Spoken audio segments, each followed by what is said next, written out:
Hello everyone from Chelsea Fan TV. My name is Alex. Little bit of a different video today. I want to ask you all a question and go a little bit in depth on that question, just in terms of my thoughts and what I've heard from some other people as well.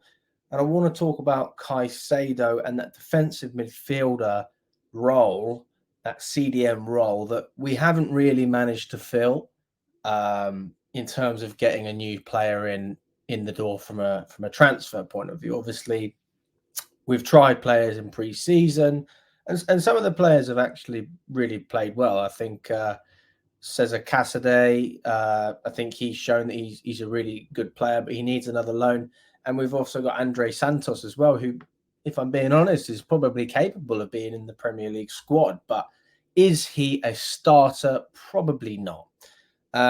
So we've got a great player in Enzo Fernandez who spent all this money on, but we haven't got anyone to really partner him in that midfield, especially defensively. Because if we're going to give Fernandez the freedom to go forward, who's going to cover him? So this is the big question. Gallagher isn't the answer, in my opinion. We've obviously seen Conor Gallagher play it as more of a pivot, but for me, you still need more quality, right? The ball playing has to be there, and defensively, you have to be so reliable. And I just don't get that from Gallagher. He's got the work ethic, but lacks that bit of quality for me. But again, a good squad player.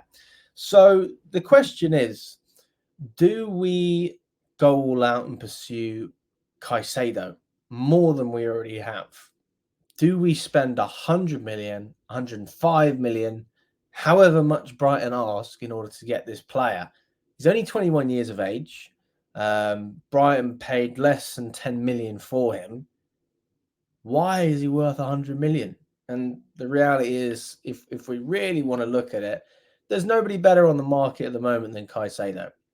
I think that's relatively obvious. There are top prospects, but we've got so many prospects, people. Like, the amount of players we've signed that have great potential, and I'm sure a lot of them will fulfill that potential.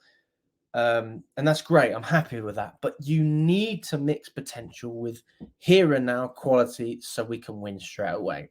How are you supposed to build players up with potential if they don't know what potential to reach? You know, Levi Colwell's coming into Chelsea off the back of a great season at Brighton, but he has not played for Chelsea, people. He's not played at this level. And he's got Thiago Silva teaching him how to play. That's his mentor. Who is going to carry our midfield? Who's gonna give Enzo some support? We've lost Kante, we've lost Kovacic, Ruben Loftus-Cheek, all of these players. We need a replacement. But I don't think that Caicedo's the answer if we have to spend 100 million or the same amount of money that Arsenal spent on Declan Rice. For me, I can't justify it. And here's why. Now, we've gone and we've spent all this money in the transfer window last summer and obviously in January as well. Spent a lot of money. And this summer, we've had a massive clear out because we realised we've got too many players. A lot of players that didn't want to be here. So what do we have now? We have a top manager in Pochettino, and we have a group of players who want to be here. So this is the first thing. The second thing is we need the quality. Caicedo's obvious in terms of that, but what I think happens if you end up paying 100 million for Caicedo, especially because, let's be honest, guys, he's not worth 100 million.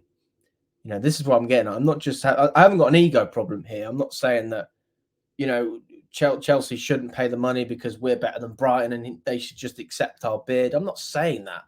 Caicedo's a top player, but he is not worth 100 million.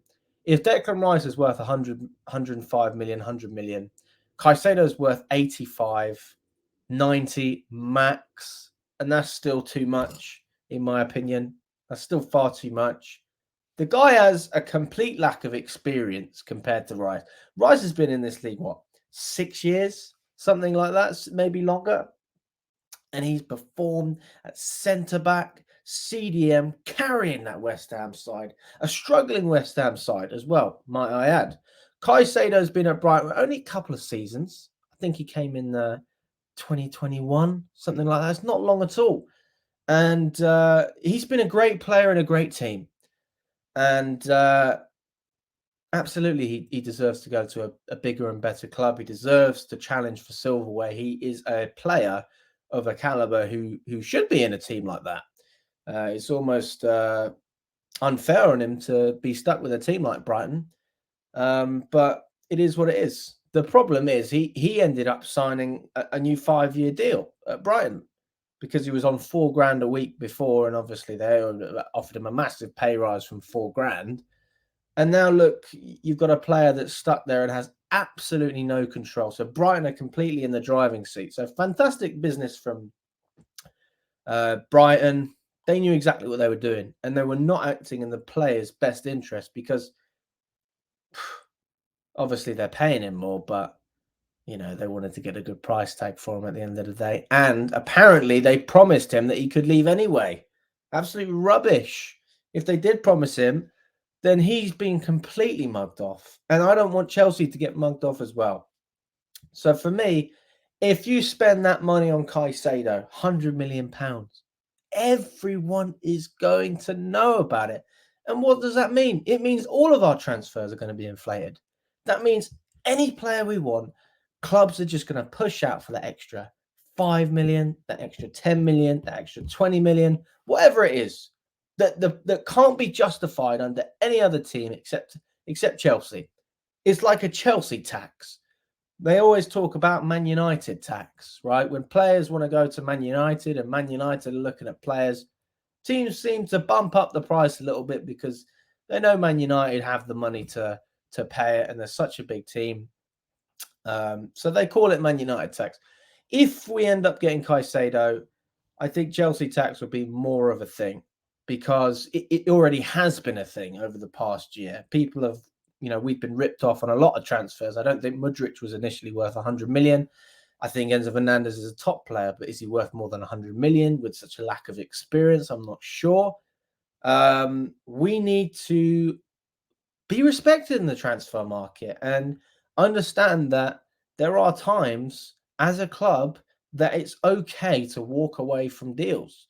It doesn't mean that we are doing anything wrong. Sometimes the selling club are just asking for too much. And I don't think there's anything wrong with that. So if we go for Tyler Adams, who's the captain of the USA team, who's going to cost us significantly less, and I'm sure he's got a release clause with Leeds because they've obviously been relegated. Or if we go with Edson Alvarez, who we were linked with last summer, playing in a good Ajax side, Romeo Lavia, all of these players we can get for 50% or less than 50%, some of them, than Caicedo. So my question is, look, I don't have an opinion in terms of we should get other players and we shouldn't get Caicedo, but we shouldn't be ripped off for Caicedo. And I do think that it's certainly an option worth reviewing. If we're not going to get Caicedo and spend 100 million on him, which is what Brighton want, is it worth spending 100 million on those, on Alvarez and Lavia, for example? Is that a better fit? Because you have more depth that way. And to be fair, you've got more for your money. So if one of the players doesn't work out, hopefully the other one does. If Caicedo flops at Chelsea, you've just spent 100 million for that. So I'm not saying he's going to flop. I doubt he would, but hopefully you guys can see what my point is. So this isn't really a run. It's not me saying Chelsea should do this or should do that. But I think if we did spend upwards of 95 million, Brighton are taking the piss out of us. And they've done it before with Cucurella. We just gave them 20 million for Sanchez, their goalkeeper, who doesn't even play for them. They're getting some great business out of us. And they are milking Chelsea dry. Fair play, as I said again. But I don't think you can justify paying 100 million for Caicedo. The value for us is there. We need a player like that. But if we end up spending that money, how is that going to affect our transfers with other targets? And how is that going to make other clubs view us in the market? So that's my questions for you guys. Let me know in the comments what you think. Do you think that 100 million is justifiable? Do you think that we should spend the money regardless, even if it's more than 100 million? Or do you think that there is a cut-off point where you have to say, listen, he's not worth that, and we're going to have to look elsewhere unless you drop your valuation?